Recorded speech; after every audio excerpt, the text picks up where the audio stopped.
Hi there, my name's Andy Ferrett. I am the managing director and founder of a company called Brightec. Up until recently, we were based in an office in Brighton, but obviously we're now all based in our homes. This is my living room here at the top of Shoreham. I'm actually just down the road from, or up the road from Shoreham Academy, the building there. So Brightec is a software development company. So we build software products for other companies. They come to us and say, oh, we want to do this thing online. And we build that, we design and build that for them. So typically, a lot of what we do is mobile apps, so phone apps that go on your Android phone or your Apple phone. So we spend a lot of time doing that. We also do some web applications as well. So I've been asked by Shoreham Academy to describe a little bit about my role particularly and what I do on a typical day. So my typical days involve a lot of communication. So I'm spending time in meetings or sending emails on phone. Obviously at the moment, a lot of that communication is either in written form via email or instant messaging, or it's via sort of video chats, Zoom or Google Hangouts or whatever it is. And so typically I'm talking with staff, clients and new business opportunities. So with our staff team, we have a team of 12 staff members here at Brightec. So I have meetings with them to do sort of strategy, to find out how things are going, to check in with maybe an individual and find out what their working situation is like at home. So I spend a lot of time talking to staff. I spend a lot of time talking to existing clients, so people we're already working with, making sure that the service that we deliver to them is of a standard that they expect. And finally, I spend time talking to new business opportunities, so people that perhaps are interested in our services, and explaining what we do and why we do it and how that we can help them. So I have meetings, that's my day. I also spend, outside of that, time doing just general admin. We're a small team, so we all have to pick up admin tasks. So making sure the phone's being answered and emails are being replied to, and really just basic mundane admin kind of stuff. In addition, I personally spend quite some of my time, and as much as I can really, thinking and planning. So my role is a kind of longer term planning role. I have to look ahead for the company and go, okay, what's coming around the corner and how do we respond to that? So I spend time doing that, and typically in the past, what I've done is taken Fridays out of the office and spent that just not replying to emails, not replying generally to phone calls unless they're really urgent, and just taking time out to listen to audiobooks, to read, and to give my mind space to think about what opportunities might present the company and how we can do better and do things even better than we have in the past. So my hours personally are flexible, and within the company we have very flexible hours. People have been working from home even before this lockdown, and we continue to do that. People work around now their family situations. And so we have a very, very flexible working environment. It's unlikely that we're going to go back to an office Monday to Friday. And so we will continue to operate in this way over the next weeks and months.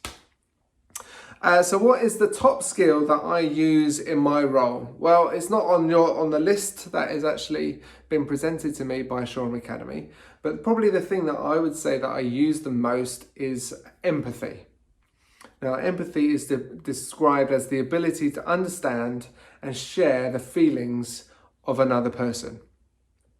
So how does that work out? So for me, when I am, let's talk about staff members. So when I'm talking in person or via video or on the phone to a staff member, my natural abilities, the way that I operate, my natural strengths and giftings is that I can read people quite well.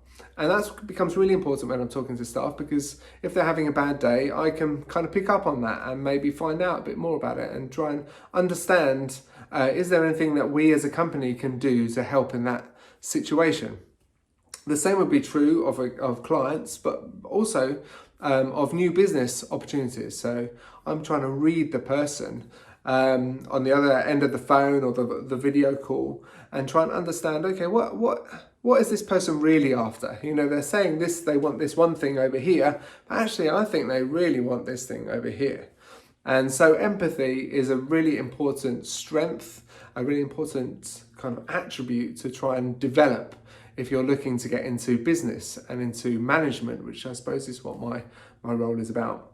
Now, where that hits the road for your skills that you have listed is probably in listening and in leadership. They're the two L's from your list there. So it's really important that in my role, I listen to what people are telling me. I don't spend my whole time kind of ranting on and presenting what I think is the best. I actually listen to the people that I'm talking to. That's really important. And the second thing is leadership. Obviously, I am the managing director, so I'm kind of at the top of the tree, I suppose, in terms of making the big decisions and the longer term decisions. So I have to develop my leadership gifting, my leadership abilities. And so I do that by meeting up with other leaders. I do that by reading and listening to audiobooks. For me, I'm quite dyslexic, so reading doesn't come naturally to me. But I spend a lot of time listening to audiobooks, and therefore I can kind of take that content in and develop myself in that kind of format, which works well for me. So finally, what advice would I offer to any young person interested in my job and our industry? So the industry that Brightec are involved in is software development. And we're what we call an agency. So we do this on behalf of other people. So if there's kind of three broad areas, I suppose, within the company. So I'll come to mine last, but the first one is a designer. You know, so somebody, and we've got a couple of designers within our team, listens again to the client, tries to interpret what they want to do, and designs it in a format that our development team, the people who write the code, our programmers, can interpret and build. So they're designers. And so what advice could I offer them? Well, yes, taking a course like art or design could be useful, and probably is useful. But if you're looking to be a sort of technical designer, then actually something like maths is useful because you can understand the analytics, the data that is being given to you. You can understand that and interpret it. So you'd have thought that a designer, how would they use maths? Well, actually, they would use maths a lot. Even in the way that they draw out a screen, there will be mathematical principles involved in that. But also something like psychology as well. Being able to understand reasons, understand people groups, that kind of thing. Development.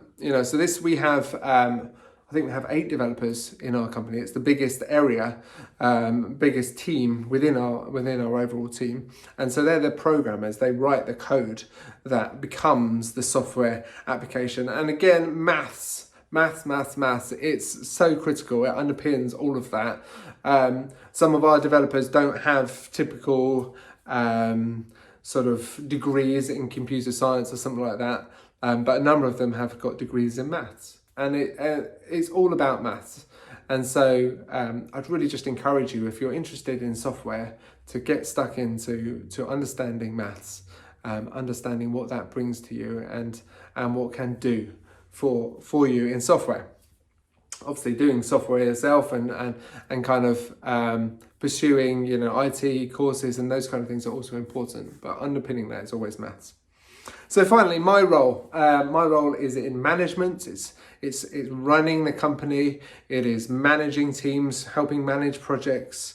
It's a kind of a business function. So English, yes, that's important to be able to articulate and communicate your vision or understand and articulate somebody else's vision.